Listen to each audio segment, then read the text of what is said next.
خلیفہ ثانی حضرت عمر فاروق رضی اللہ تعالی عنہ کے حالات زندگی اور سیرت پر پروگرام سنیے۔ فاروق اعظم، تحریر شمس العلماء علامہ شبلی نعمانی، پروڈیوسر عرفان بھٹی۔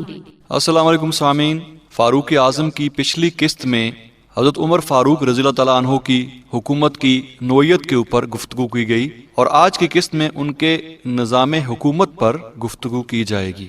حکومت کے نظم و نسق میں جو چیز سب سے مقدم ہے یہ ہے کہ انتظام کے تمام مختلف سیغے ایک دوسرے سے ممتاز اور الگ الگ ہوں، اور یہی ترقی و تمدن کی سب سے بڑی دلیل ہے۔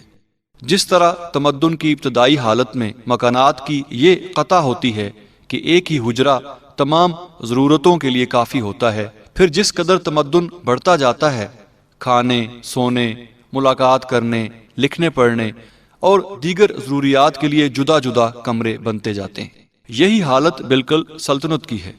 ابتدائی تمدن میں انتظامات کے تمام سیغے ملے جلے رہتے ہیں۔ جو شخص صوبے کا گورنر ہوتا ہے وہی لڑائی کے وقت سپہ سالار بن جاتا ہے، مقدمات کے انفصال کے وقت وہی قاضی کا کام دیتا ہے، جرائم کی تعزیر میں وہی پولیس کی حیثیت رکھتا ہے۔ جس قدر تمدن ترقی کرتا جاتا ہے الگ الگ سیغے قائم ہوتے جاتے ہیں، اور ہر سیغے کا الگ افسر ہوتا ہے۔ حضرت عمر رضی اللہ عنہ کے عجیب و غریب کارناموں میں ایک یہ بھی ہے کہ باوجود اس کے کہ اس وقت کا تمدن نہایت ابتدائی حالت میں تھا اور سلسلہ حکومت کے آغاز کو صرف چند برس گزرے تھے، تاہم انہوں نے بہت سے شعبے جو مخلوط تھے الگ کر کے جداگانہ محکمے قائم کر دیے۔ چنانچہ ان تمام شعبوں کو ہم تفصیل سے بیان کرتے ہیں۔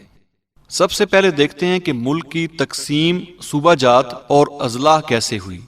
نظام حکومت کا ابتدائی سلسلہ جس پر تمام انتظامات متفرع ہیں، ملک کا مختلف حصوں میں تقسیم ہونا ہے، جن کو صوبہ، ضلع اور پراگنا سے تعبیر کیا جاتا ہے۔ اسلام میں حضرت عمر رضی اللہ تعالیٰ عنہ پہلے شخص ہیں جنہوں نے اس کی ابتدا کی، اور اس زمانے کے موافق نہایت موزونی اور تناسب سے اس کے حدود قائم کیے، اور تمام مورخین نے اس کی تصریح کی ہے کہ انہوں نے ممالک مقبوضہ کو 8 صوبوں میں تقسیم کیا۔ حضرت عمر رضی اللہ تعالیٰ عنہ کے مقرر کردہ صوبے مکہ، مدینہ، شام، جزیرہ، بصرہ، کوفہ، مصر، فلسطین۔ مورخ یعقوبی نے 8 کے بجائے 7 صوبے لکھے ہیں، اور لکھا ہے کہ یہ انتظام حضرت عمر رضی اللہ تعالیٰ عنہ نے 20 ہجری میں کیا تھا۔ مورخین کا یہ بیان اگرچہ در حقیقت صحیح ہے، لیکن اس میں ایک اجمال ہے جس کی تفصیل بتا دینی ضروری ہے۔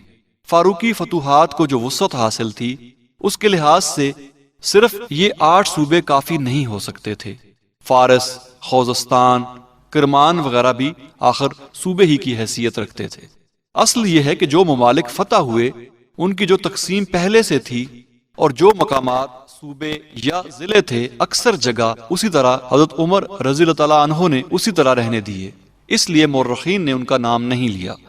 البتہ جو صوبے خود حضرت عمر رضی اللہ عنہ نے قائم کیے ان کا ذکر ضرور تھا، اور وہ یہی 8 تھے۔ لیکن یہ امر بھی صحیح ہے، ورنہ تاریخی تصریحات سے ثابت ہوتا ہے کہ حضرت عمر رضی اللہ عنہ نے پچھلی تقسیم ملکی میں بھی تصرفات کیے تھے۔ فلسطین پہلے ایک صوبہ شمار کیا جاتا تھا، اور اس میں 10 ضلع شامل تھے۔ 15 ہجری میں جب حضرت عمر رضی اللہ تعالیٰ عنہ نے خود فلسطین جا کر معاہدہ امن لکھا تو اس صوبے کے 2 حصے کر دیے، ایک کا صدر مقام ایلیا اور دوسرے کا رم اللہ قرار دیا، اور علقمہ بن حکیم و علقمہ بن مخبرز کو الگ الگ صوبوں میں متعین کیا۔ مصر کی نسبت ہم کو معلوم نہیں کہ فتح سے پہلے اس کی کیا حالت تھی، لیکن حضرت عمر رضی اللہ عنہ نے اس کو 2 صوبوں میں تقسیم کیا۔ بالائی حصہ میں، جس کو عربی میں سعید کہتے ہیں، اور جس میں 28 ضلع شامل تھے، ایک الگ صوبہ قرار دے کر عبداللہ بن سعد ابی سرحہ کو وہاں کا حاکم مقرر کیا، اور نشیبی حصہ میں 15 ضلع شامل تھے، اس پر ایک دوسرا افسر تعینات کیا۔ عمرو بن العاص بطور گورنر جنرل کے تھے۔ نوشیروانی عہد کے صوبے فارس وغیرہ میں چونکہ حضرت عمر رضی اللہ عنہ نے تقریباً تمام نوشیروانی انتظامات بحال رہنے دیے تھے، اس لیے صرف یہ بتا دینا کافی ہے کہ نوشیروان کے عہد میں یہ ممالک کتنے حصوں میں منقسم تھے۔ مورخ یعقوبی نے لکھا ہے کہ نوشیروان کی سلطنت عراق کے علاوہ 3 بڑے بڑے صوبوں میں منقسم تھی۔ نمبر 1 خراسان، اس میں نیشاپور، ہرات، مرورود، فاریاب، تالقان، بلخ، بخارا، بادغیس، باورد، غرشتان، توس، سرخس اور جرجان شامل ہیں۔ نمبر 2 آذربائیجان، اس میں طبرستان، رے، قزدین، زنجان، قم، اصفہان، ہمدان، نہاوند، دینور، حلوان، مسفدان، فہرجان، قزق، شہر زور، سامغان، آذر سبحان۔ اور نمبر 3 فارس، اس میں استغر، شیراز، نوبندجان، جور، گازرون، فسادار، ابجرو، اردشیر، صابور، اہواز، جند یسار بور، سوس، نہر تیری، منادر، تستر، ایزج، رام، یہ اضلاع فارس میں شامل تھے۔ اب ذکر کرتے ہیں ان صوبوں کے افسران۔ صوبوں میں والی یعنی حاکم صوبہ، کاتب یعنی میر منشی، کاتب دیوان یعنی دفتر فوج کا میر منشی، صاحب الخراج یعنی کلیکٹر، احداث یعنی افسر پولیس، صاحب بیت المال یعنی افسر خزانہ، قاضی یعنی صدر الصدور اور منصف۔ چنانچہ کوفہ میں عمار بن یاسر والی، عثمان بن حلیف کلیکٹر، عبداللہ بن مسعود افسر خزانہ، شریح قاضی عبداللہ بن خلف الخزائی کاتب دیوان تھے۔ ہر صوبے میں ایک فوجی افسر بھی ہوتا تھا، لیکن اکثر حالتوں میں صوبے کا عامل ہی اس خدمت پر بھی مامور ہوتا تھا۔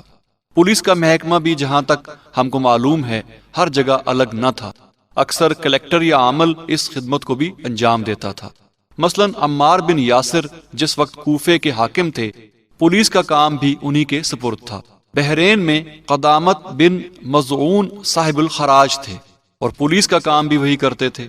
والی کا سٹاف وسیع اور مستقل سٹاف ہوتا تھا اور اس کے ممبرز خود دربار خلافت کی طرف سے مامور ہوتے تھے۔ عمار کو جب حضرت عمر رضی اللہ تعالیٰ عنہ نے کوفہ کا حاکم مقرر کیا تو 10 معزز آدمی ان کے سٹاف میں دیے، جن میں ایک قزط خزرجی بھی تھے۔ میر منشی قابل تقریر اور تحریر میں یکتا ہوتا تھا۔ ابو موسیٰ اشعری جو بصرہ کے گورنر تھے، ان کا میر منشی زیاد بن سمیہ تھا، جس کی فصاحت و بلاغت پر خود حضرت عمر رضی اللہ تعالیٰ عنہ حیران رہ گئے تھے، اور عمر بن العاص کہا کرتے تھے کہ اگر یہ نوجوان قریش کی نسل سے ہوتا تو تمام عرب اس کے علم کے نیچے آ جاتا۔ اضلاع میں بھی عامل، افسر خزانہ اور قاضی وغیرہ ہوتے تھے، اور یہ سب گورنر کے ماتحت اور اس کے زیر حکومت کام کرتے تھے۔ پراگنوں میں بھی غالباً تحصیلدار رہتے تھے اور اس کے ساتھ اس کا عملہ ہوتا تھا۔ صوبہ جات اور اضلاع کی تقسیم کے بعد سب سے مقدم جو چیز تھی وہ ملکی عہدیداران کا انتخاب اور ان کی کارروائی کا دستور العمل بنانا تھا۔ کوئی فرما روا کتنا ہی بیدار مغز اور کوئی قانون کتنا ہی مکمل ہو، لیکن جب تک حکومت کے اعضاء و جوارح یعنی عہدیداران ملکی قابل، لائق، راست باز اور متدین نہ ہوں اور ان سے نہایت بیدار مغزی کے ساتھ کام نہ لیا جائے، ملک کو کبھی ترقی نہیں ہو سکتی۔ حضرت عمر رضی اللہ تعالیٰ عنہ نے اس باب میں جس نقطہ رسی اور تدبیر و سیاست سے کام لیا، انصاف یہ ہے کہ تاریخ عالم کے ہزاروں ورق الٹ کر بھی اس کی نظیر نہیں ملتی۔ اب ذکر ہو جائے حضرت عمر رضی اللہ تعالیٰ عنہ کی جوہر شناسی کا۔ اس مرحلے میں اس بات سے بڑی مدد ملی کہ ان کی طبیعت شروع سے جوہر شناس واقع ہوئی تھی، یعنی جس شخص میں جس قسم کی قابلیت ہوتی تھی وہ اس کی تہہ کو پہنچ جاتے تھے۔ اس کے ساتھ انہوں نے ملک کے قابل آدمیوں سے واقفیت بہم پہنچائی تھی۔ یہی بات تھی کہ انہوں نے جس شخص کو جو کام دیا اس کے انجام دینے کے لیے اس سے بڑھ کر آدمی نہیں مل سکتا تھا۔ عرب میں 4 شخص تھے جن کو وحات العرب کہا جاتا تھا، یعنی جو فن سیاست و تدبیر میں اپنا جواب نہیں رکھتے تھے۔ امیر معاویہ، عمرو بن العاص، مغیرہ بن شعبہ، زیاد بن سمیہ رضوان اللہ اجمعین۔ حضرت عمر رضی اللہ عنہ نے زیاد کے سوا تینوں کو بڑے بڑے ملکی عہدے دیے، اور چونکہ یہ لوگ صاحب ادعا بھی تھے اس لیے اس طرح ان پر قابو رکھا کہ کبھی کسی قسم کی خود سری نہ کرنے پائیں۔ زیاد ان کے زمانے میں نوجوان تھا، اس لیے اس کو کوئی بڑا عہدہ نہیں دیا، لیکن اس کی قابلیت اور استعداد کی بنا پر ابو موسیٰ اشعری کو لکھا کہ کاروبار حکومت میں اس کو مشیر کار بنائیں۔ فن حرب میں عمر مادی کرب اور طلحہ بن خالد نہایت ممتاز تھے، لیکن تدبیر و سیاست میں ان کو دخل نہ تھا۔ حضرت عمر رضی اللہ تعالیٰ عنہ نے ان دونوں کو نعمان بن مقرن کی ماتحتی میں عراق کی فتوحات پر مامور کیا، لیکن نعمان کو لکھ بھیجا کہ ان کو کسی سیغے کی افسری نہ دینا، کیونکہ ہر شخص اپنا فن خوب جانتا ہے۔ عبداللہ بن ارقم ایک معزز صحابی تھے۔ ایک دفعہ رسول اللہ صلی اللہ علیہ وسلم کے پاس کہیں سے ایک جواب طلب تحریر آئی۔ آپ نے فرمایا اس کا جواب کون لکھے گا؟ عبداللہ بن ارقم نے عرض کی کہ میں، یہ کہہ کر خود اپنی طبیعت سے جواب لکھ کر لائے۔ حضرت صلی اللہ علیہ وسلم نے سنا تو نہایت پسند فرمایا۔ حضرت عمر رضی اللہ تعالیٰ عنہ بھی موجود تھے، ان کی اس قابلیت پر ان کا خاص خیال ہوا، اور جیسا کہ ابن الاسیر وغیرہ نے لکھا ہے، یہ اثر ان کے دل میں ہمیشہ قائم رہا، یہاں تک کہ جب خلیفہ ہوئے تو ان کو میر منشی مقرر کیا۔ نہاوند کی عظیم الشان مہم کے لیے جب مجلس شورا کا عام اجلاس ہوا اور حضرت عمر رضی اللہ عنہ نے رائے طلب کی کہ اس مہم پر کون بھیجا جائے، تو تمام مجمع نے باتفاق کہا کہ آپ کو جو واقفیت ہے اور آپ نے ایک ایک کی قابلیت کا جس طرح اندازہ کیا ہے کسی نے نہیں کیا۔ چنانچہ حضرت عمر رضی اللہ تعالیٰ عنہ نے نعمان بن مقرن کا نام لیا اور سب نے یک زبان ہو کر کہا کہ یہ انتخاب بالکل بجا ہے۔ عمار بن یاسر بڑے رتبے کے صحابی تھے اور زہد و تقوی میں بے نظیر تھے، لیکن سیاست و تدبیر سے آشنا نہ تھے۔ قبولیت عام اور بعض مصلحتوں کے لحاظ سے حضرت عمر رضی اللہ تعالیٰ عنہ نے ان کو کوفہ کا حاکم مقرر کیا، لیکن چند روز کے بعد جب ان سے کام چل نہ سکا تو معزول کر دیا اور ان کے طرفداروں کو دکھا دیا کہ وہ اس کام کے لیے موزوں نہ تھے۔ اس قسم کی سینکڑوں مثالیں ہیں جن کا ذکر نہیں کیا جا سکتا۔ کسی شخص کو شوق ہو تو رجال کی کتابوں سے عرب کے تمام لائق آدمیوں کا پتہ لگائے اور پھر دیکھے کہ حضرت عمر رضی اللہ تعالیٰ عنہ نے ان پرزوں کو حکومت کی کل میں کیسے مناسب موقعوں پر لگایا تھا۔ تاہم اتنا بڑا کام صرف ایک شخص کی ذمہ داری پر چھوڑا نہیں جا سکتا، اس لیے حضرت عمر رضی اللہ تعالیٰ عنہ نے مجلس شورا منعقد کی اور صحابہ سے خطاب کر کے کہا کہ اگر لوگ میری مدد نہ کریں گے تو کون کرے گا؟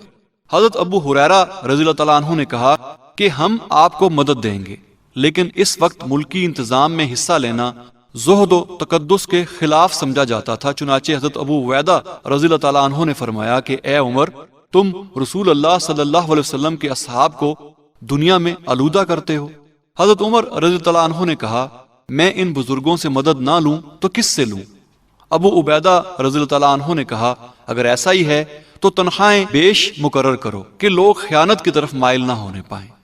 غرض حضرت عمر رضی اللہ عنہ نے لوگوں کی رائے اور مشورت سے نہایت دیانتدار اور قابل لوگ انتخاب کیے اور ان کو ملکی خدمتیں سپرد کی۔ علامہ شبلی نعمانی کی معرکۃ الآراء تصنیف الفاروق پر مبنی پروگرام آپ سن رہے تھے۔ فاروق اعظم، ریکارڈنگ انجینئر واجد محمود، آواز تحقیق و پروڈیوسر عرفان بھٹی، پیشکش رفا انسٹیٹیوٹ آف میڈیا سائنسز۔